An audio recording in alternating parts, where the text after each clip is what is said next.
था। जैसे मैंने बीए के बाद कुछ ही नहीं किया था, मैं 3-4 साल तक यूं ही बैठा रहा था, फिर जाके यूं ही कोई रोलम पट्ट के अंदर जाके एमए कर ली थी, एमए कर ली तो बाद में रोलम पट्ट के अंदर पीएचडी में एडमिशन करवा लिया, उधर से पीएचडी हो जाएगी। आप भी यहां भी अपने रहें तो मैं कहता हूं यदि कोई बीए कर रहे हैं तो उसके बाद एमए करें, एमए कर लिया तो उसके बाद एमफिल और पीएचडी करें। ये डिग्रियां इतनी काम आती है इसकी हद नहीं, कहां कौन सी डिग्री काम आएगी कुछ ही नहीं पता है। एक बच्चा मेरे पास आया, उसके कोई 12th क्लास के अंदर परसेंटेज है 98 पॉइंट समथिंग, तो उसने कहा कि सर दो चांस, एक तो है मेरे को डीयू की बहुत अच्छी कॉलेज मिल रही है और एक मेरे को राजस्थान में रहना, तो मुझे क्या करना चाहिए? मैं डीयू वहां जाके पढ़।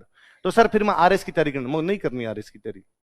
करनी क्यों आरएस की तैयारी? तू तो डीयू पढ़, डीयू पढ़ के बाद में लंदन से किसी कैम्ब्रिज वेम्ब्रिज से जाके वहां से पीएचडी वीएचडी एमए वेमए करके आना, राजस्थान का मुख्यमंत्री फोन कर लेगा तेरे को कि सलाहकार परिषद में 2 लोगों की आवश्यकता है। ये सारे आज भी इनकी सलाहकार परिषद जो बनती है उसके अंदर जो लड़के होते हैं वो बाहर से इस प्रकार पढ़ के आए हुए लड़के होते हैं। और मुझे कई बार लगता है कि मैं इनसे ज्यादा जानता हूं, मैं ग्रास रूट लेवल की बातें, मुझे पॉलिटिक्स की ज्यादा पता है, मुझे राजस्थान का फंडामेंटल ज्यादा पता है, इसको कुछ ही नहीं पता, ये केवल मैनेजमेंट का कोर्स करके आ गया। मैडम आप मेरे से बात कीजिए, मैं ढंग की बता दूंगा राजस्थान में कौन सी योजनाएं लागू करनी है, पर मेरे पास वो डिग्री नहीं है, मेरे पास वो लंदन रिटर्न का सर्टिफिकेट नहीं है, इसलिए कोई नहीं पूछे आप में कितना ज्ञान भरा हुआ है। इसलिए चीजों में एक्सपोजर बहुत जरूरी है। इसलिए आप भी यहां भी अपने रहें तो मैं कहता हूं यदि कोई बीए कर रहे हैं तो उसके बाद एमए करें, एमए कर लिया तो उसके बाद एमफिल और पीएचडी करें। ये डिग्रियां इतनी काम आती है इसकी हद नहीं, कहां कौन सी डिग्री काम आएगी कुछ ही नहीं पता है।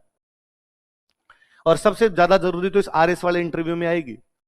अब पहले क्या, पहले हमारे टाइम में फैशन था, जैसे मैंने बीए के बाद कुछ ही नहीं किया था, मैं 3-4 साल तक यूं ही बैठा रहा था, फिर जाके यूं ही कोई रोलम पट्ट के अंदर जाके एमए कर ली थी, एमए कर ली तो बाद में रोलम पट्ट के अंदर पीएचडी में एडमिशन करवा लिया, उधर से पीएचडी हो जाएगी। होता क्या है कि जैसे मान लो